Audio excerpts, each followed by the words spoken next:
श्राद्ध देव मनु, जिनकी पत्नी के नाम था श्रद्धा। श्रद्धा नाम की पत्नी से कोई संतान नहीं हुए। सूर्यवंश में प्रायः संतानों की समस्या रही है कि भैया यज्ञ के द्वारा ही संतान होते थे, तो इनके कोई संतान नहीं। बड़ा भारी यज्ञ कराया गुरु वशिष्ठ को बुला करके। ये चाहते थे पुत्र हो राजा, लेकिन रानी चाहती थी कि बिटिया हो जाए। अब बड़ा असमंजस। रानी ने ब्राह्मणों से कहा ऐसा मंत्र पढ़ना ब्राह्मण देव बिटिया हो जाए, ज्यादा दक्षिणा दूंगी। अब ब्राह्मणों ने जो है मंत्र पलट दिए, पुत्र जगह पुत्री हो जाती है।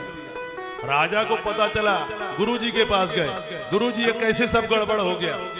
ब्राह्मणों को बुलाए, अरे होता इधर आओ, मैं तुमको लगवाता हूं गोता। अरे कैसे कैसे मंत्र पढ़ रहे थे पुत्र के लिए, पुत्री कैसे हो गई। गुरुजी से साफ साफ बात ब्राह्मणों ने कह दिया कि रानी ऐसे ऐसे कही थी। तब उन्होंने कहा कि आप दोनों पति पत्नी एक मत नहीं हो, इसमें ब्राह्मणों की क्या गलती है। बोले गुरुजी कृपा करिए, आप जैसे भी हो, आप चाहेंगे तो इसको ही पुत्र बना सकते हो। बहुत अन्याय भी नहीं किया, दिव्य शक्ति के द्वारा, मंत्र शक्ति के द्वारा पुत्री को ही जो है पुत्र बना दिया। बोलिए राधे राधे। जो आज के वैज्ञानिक कर रहे हैं, हमारे ऋषि मुनि जो है मंत्र की शक्ति के द्वारा ही कर देते थे। आगे चल करके मनु महाराज के और कई पुत्र उत्पन्न होते हैं, जिससे एक पुत्र नाभाग से अम्बरीश महाराज हुए। अम्बरीश महाराज अष्टयाम भगवान की सेवा करते थे। भगवान की भक्ति देखो भैया, हमें भी, मैं पहले बताया, जब से जन्म ले भगवान की भक्ति में जो है लग जाना चाहिए। इधर उधर के दुष्प्रचार में नहीं फंसना चाहिए। आजकल तो हम लोग जहां मान लो प्रचार का जमाना है, दुष्प्रचार भी हुआ तो अपना धर्म छोड़ करके दूसरे जगह भी जाने को तैयार रहते। लेकिन भैया हमारे ही इतने देवी देवता हैं, हाँ, उनकी पूजन करो। भ्रम में इधर उधर की बातों में जो है पढ़ना नहीं चाहिए। जैसे एक बार एक व्यक्ति की नाक कट गई। नाक जानते हैं ना, नाक जानते हैं सबको, ये नाक है। एक बार एक व्यक्ति की नाक कट गई। अब जहां जाएं उसको व्यक्ति कहे, तभी कहें अरे आइए आइए, हमारे नितिन आचार्य जी के जो पिताजी पधारे हैं, स्वागत है आपका। उमा शंकर द्विवेदी जी, बैठा लीजिए। बोलो आनंद कंद भगवान की जय हो। एक व्यक्ति की नाक कट गई, जहां भी अब जाए उसको बोले भैया नकटे भैया आए हैं। अब इंसान तो इंसान है, उनके मुख को कौन बंद कर सकता है। कोई कहे बड़े सम्मान से नकटे चाचा आए हैं। अब व्यक्ति को बड़ा बुरा लगे। अब भैया देखो, कान न रहे भैया पगड़ी बांध लो, नहीं दिखेगा। आंख न रहे चश्मा लगा लो, लेकिन नाक कट जाए तो छुपाने को कुछ बचता नहीं है। कैसे छुपाओगे हैं?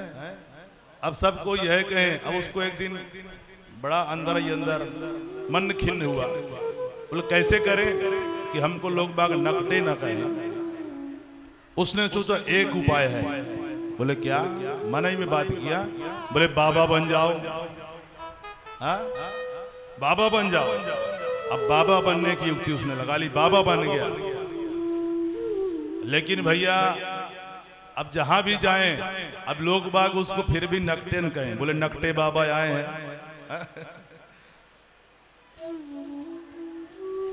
अब डेली आकर के इनको सबको यहाँ प्रणाम करें, नकटे बाबा आए हैं, नकटे बाबा आए हैं। जहां भी जाएं। एक दिन एक व्यक्ति से रहा नहीं गया, एकांत में बाबा जी से मिलने गया। बोले महाराज जी मैं थोड़ा कुछ पूछना चाहता हूँ। तो बोले पूछो।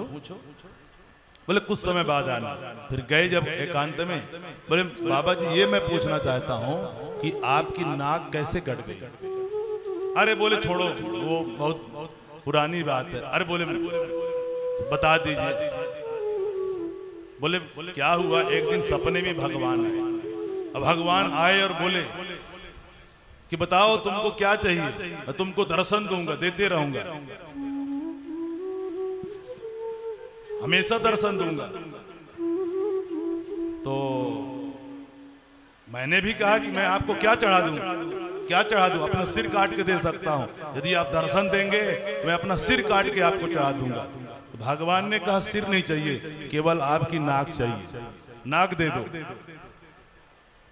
हाँ, और नाक काट के यदि चढ़ा दिए तो तुमको दर्शन होगा भगवान का, और जिसकी तुम काट दोगे उसको भी भगवान का दर्शन होने लगेगा।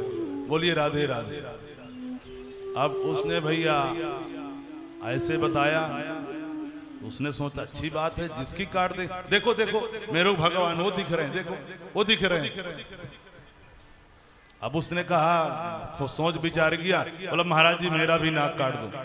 बोले ऐसे थोड़ी करता है, कल बढ़िया स्नान करके आना है, स्नान करके आना तो तुम्हारा नाक हम काट देंगे, भगवान का दर्शन करना है। अब दूसरे दिन आए भैया बढ़िया, तो उसकी नाक जो है काटी, नाक काट दी। बोले भगवान कहाँ है? बोले कोई भगवान नहीं है, हमको भी नहीं दिखते, हम तो इसलिए काट दिए हमारे जैसा कोई एक और हो जाए। बोलिए राधे राधे। है